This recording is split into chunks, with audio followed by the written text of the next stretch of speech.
Have you ever seen a young man who refuses advice, who believes life will favor him without effort? That was Obinna. But life showed him, skills last longer than shortcuts. Obinna was 17 when his father first told him, "My son, it is time to learn work." His mates were already scattered around. Some carried toolbox to mechanic workshops. Others bent over sewing machines, their feet pressing the pedal. You could hear the tack-tack-tack of hammers in the neighborhood as young boys sanded wood for carpenters. But Obinna, he shook his head. "Papa, I no fit. Me, I will blow. One day you will see me driving big car, money spraying everywhere. Trades are for people who don't have vision." His mother begged him, sometimes holding his hand with tears in her eyes. She cooked watery beans and said softly, "Obinna, skill no dey shame person. Learn it now, so hunger will not disgrace you later." But he only laughed, chewing loudly.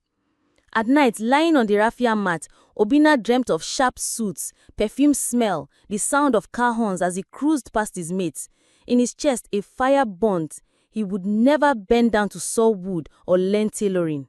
Inside him, a voice whispered, "Quick money is better. Fast life is sweeter." And he believed it. By the time he turned 20, the air in Enugu smelt of dust and engine oil. His mates were sweating under the sun, but he had something to show. Chike the mechanic had oil-stained hands, but he could fix cars and eat full meals. Ada the tailor wore fine clothes she made with her own hands. Obinna sat in the corner of the street, tapping on his small phone. "See, this betting go pay me soon. Or maybe I go join those boys doing online hustle.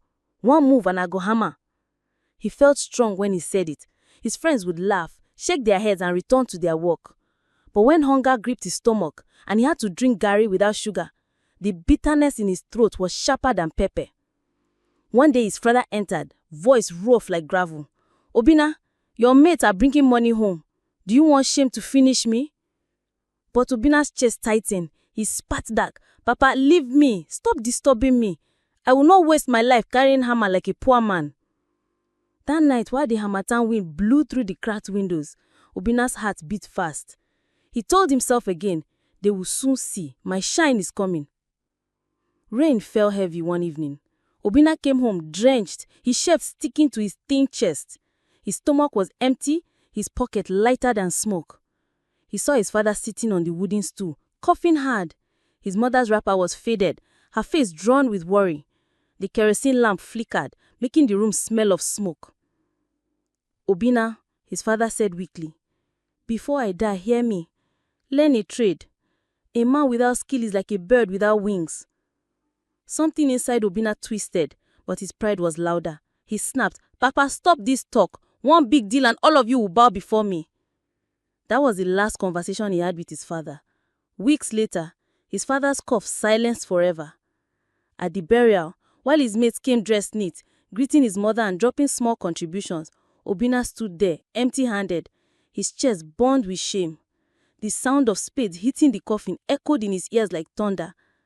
For the first time, a shadow of fear entered him. What if my shine never comes? Obinna was now 28. His dream of quick money had faded like smoke in the harmattan sky.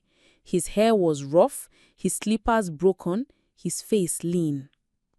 He slept on benches some nights, his ribs poking through his shirt. When he passed by Chike's workshop, he saw sparks fly from welding machines, boys shouting, customers waiting. The smell of fried akara floated from the nearby store. Chike now had apprentices under him, money in his pocket, and respect on his street. Obinna forced a smile, but shame pricked him. His mind screamed, "This could have been me, if only I had listened." One day, hunger beat him badly. He swallowed spit, knocked on Chike's workshop gate. "Brother, abeg, can you give me small work?" Chike looked at him for a long time. His eyes softened with pity, but hardened with truth. "Obinna, you should have started long ago. By now you would have been a master yourself." The words entered his chest like knife.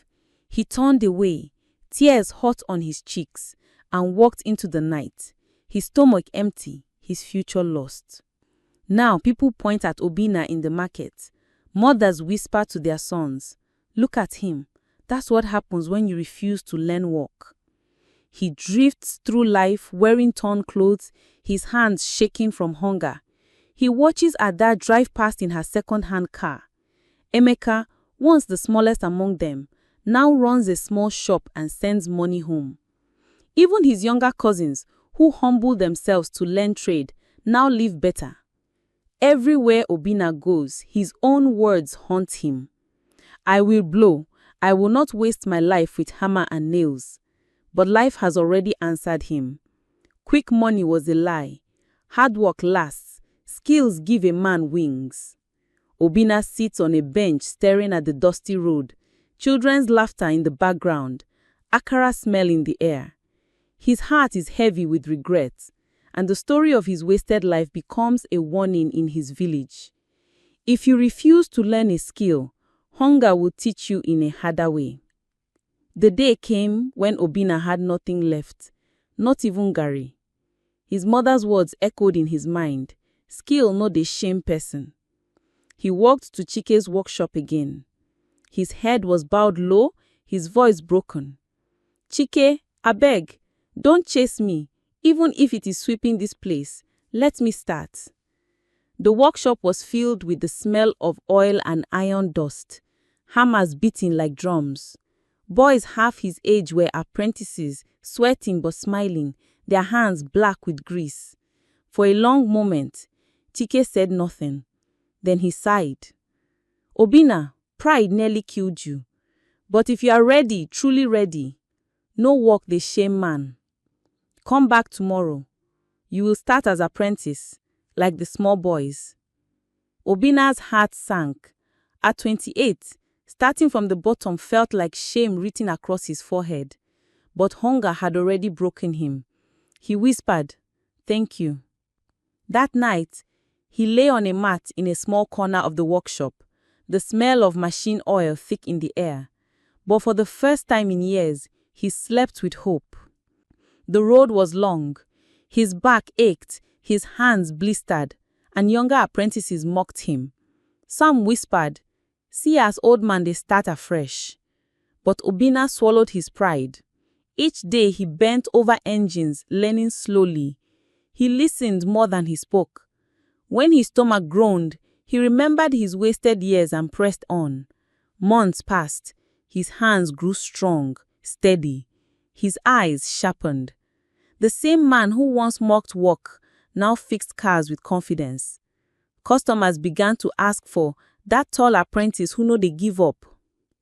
3 years later, Obinna opened a small corner shop of his own. It wasn't nothing fancy, just a tin roof, tools on a wooden bench, and an old signboard. But the first day a customer paid him directly, placing crisp naira notes in his palm, Obinna's chest swelled with something deeper than pride. Not quick money, not empty dreams, but dignity.